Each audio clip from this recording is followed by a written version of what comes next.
Enforceable by law. Contract का मतलब होता है एग्रीमेंट इनफोर्सिएबल बाय लॉ।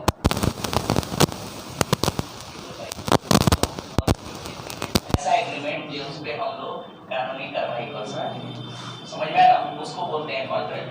अब एग्रीमेंट में क्या आता है, एग्रीमेंट में दो आता है, एक होता है एक्सेप्टेंस, ऑफर और एक्सेप्टेंस होता है ना, ऑफर और एक्सेप्टेंस, ऑफर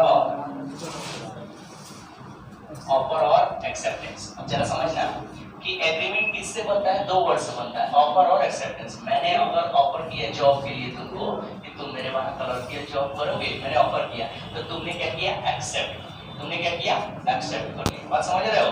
तो ये एग्रीमेंट बनता है दो वर्ड से, ऑफर और एक्सेप्टेंस। समझ में आया ना? जैसे मैं कहूं कि तुम मेरे घर चाय पीने आना दीपू को, ठीक है, मेरी वाइफ बहुत बढ़िया चाय बनाती है, ठीक है। अब क्या हुआ कि दीपू भाव खाने लगा, दीपू भाव खाने लगा, मेरे पास नहीं आया, तो हम क्या कर सकते हैं, कल केस कर सकते हैं। काहे नहीं कर सकते?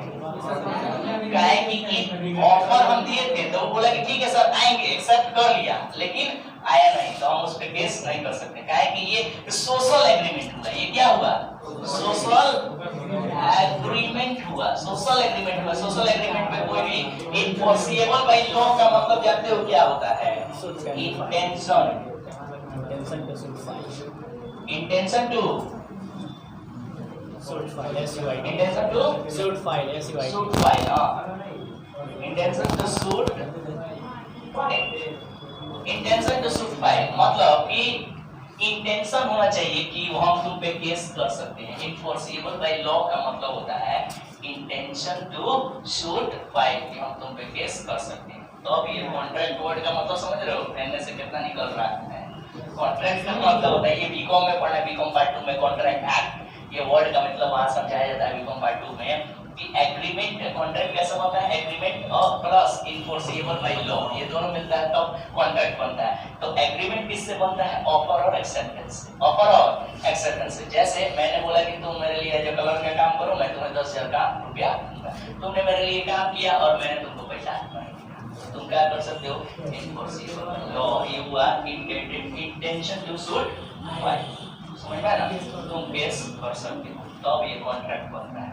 समझ में ना, मान लीजिए मेरी वाइफ ने कहा कि मैरिज एनिवर्सरी पर तो हम तुमको एक वो डायमंड रिंग ला के देंगे, नहीं दी, तो क्या करें, मेरी वाइफ केस कर देगी हम पे। वो डोमेस्टिक एग्रीमेंट हुआ, वो क्या हुआ, डोमेस्टिक, वो इनफोर्सिएबल बाय लॉ नहीं। समझ में आया ना? लेकिन हमने तुमसे कहा कि तुम मेरे लिए काम करो, जब साल भर बीतेगा तो पगार के अलावा तुमको हम क्या देंगे, एक डायमंड रिंग, तो वो हो जाता है कॉन्ट्रैक्ट बन जाता है। अगर नहीं देंगे तो तुम क्लेम कर सकते हो, सूट फाइल उस पे केस कर सकते हो। समझ में आया? तो ये कॉन्ट्रैक्ट होता है एम्प्लॉय और एम्प्लॉयर के बीच, एम्प्लॉय और एम्प्लॉयर के बीच ये कॉन्ट्रैक्ट होता है कि तुम मेरे लिए काम करना, मैं तुम्हें उसके लिए क्या दूंगा, रिम्यूनरेशन, क्या दूंगा, क्लियर है? तो इस चीज को लिख लो, खत्म कर दो।